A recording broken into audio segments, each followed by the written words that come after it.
Hello बच्चों, let's read the question. The question says that the order of velocity of electron in ground state of hydrogen atom is, and options are 10 meter per second, 10 raised to power 6 meter per second, 10 raised to power minus 6 meter per second, 10 raised to power 7 meter per second. ठीक है बच्चों, तो देखो की concept है हमारे पास, that is Bohr's model,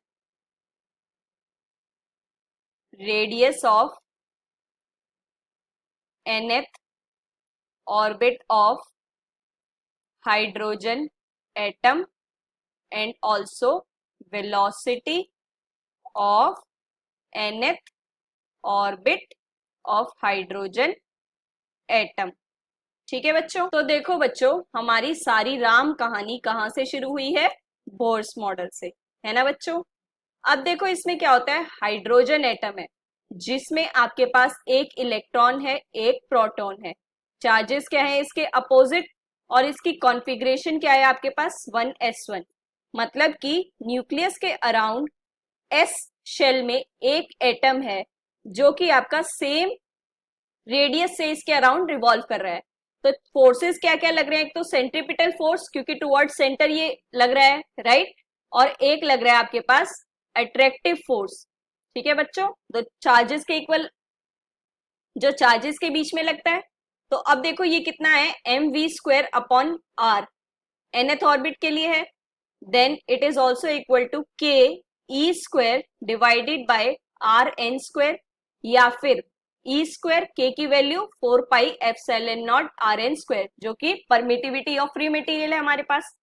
अब देखो एंगुलर मोमेंटम क्या होता है, that is mv r nth orbit के लिए, और ऑल्सो ये कितना होता है nh कट, मतलब कि nh अपॉन 2 पाई। ठीक है, m v n r n। अब देखो बच्चों यहां से एक r से आपके पास एक r कैंसिल हो रहा है। ठीक है, अगर हम m से क्या करते हैं, इसको मल्टीप्लाई एंड डिवाइड, तो देखो आर एन ये वैसे क्या बनेगा आपके पास, that is e² m divided by 4 pi epsilon not m² vn²।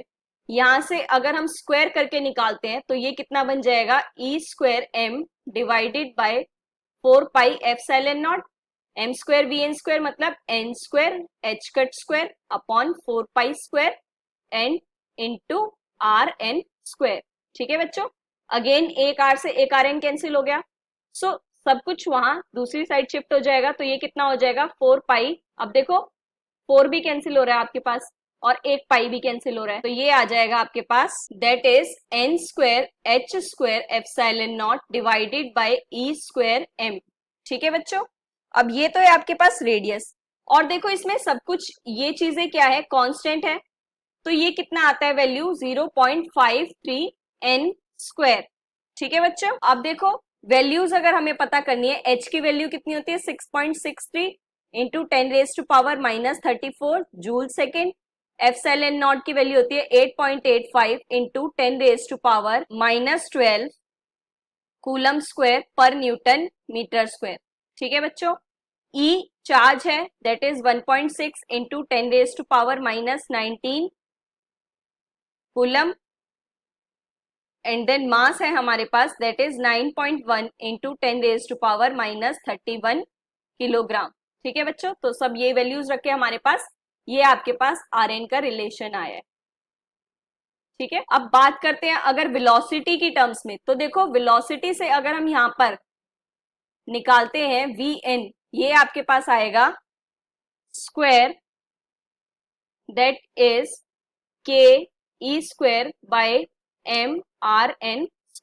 ठीक है बच्चों, तो अब Vn is equals to e² m rn² मतलब कि n4 h4 epsilon not square और e4 m और k की value that is 4 pi epsilon not. ठीक है बच्चों, ये है आपके पास स्क्वायर टर्म, राइट। तो ये सब सॉल्व करने के बाद आपके पास आएगा ये, that is 2.18 into 10 raise to power 6 divided by n। ठीक है बच्चों, तो अब देखो अगर हम बात करें ग्राउंड स्टेट के लिए, तो ग्राउंड स्टेट में हमारे पास क्या होता है, that is n is equals to 1। तो वेलोसिटी कितनी आ जाएगी, दैट इज 2.18, इसको हम 1 लेते हैं, राइट, इंटू 10⁻⁶ मीटर पर सेकेंड। तो अब अगर हम ऑर्डर की बात करें तो 10⁻⁶ मीटर पर second, right. So this is the correct answer and that matches B option. Hope you understand it well. Best of luck. Thank you.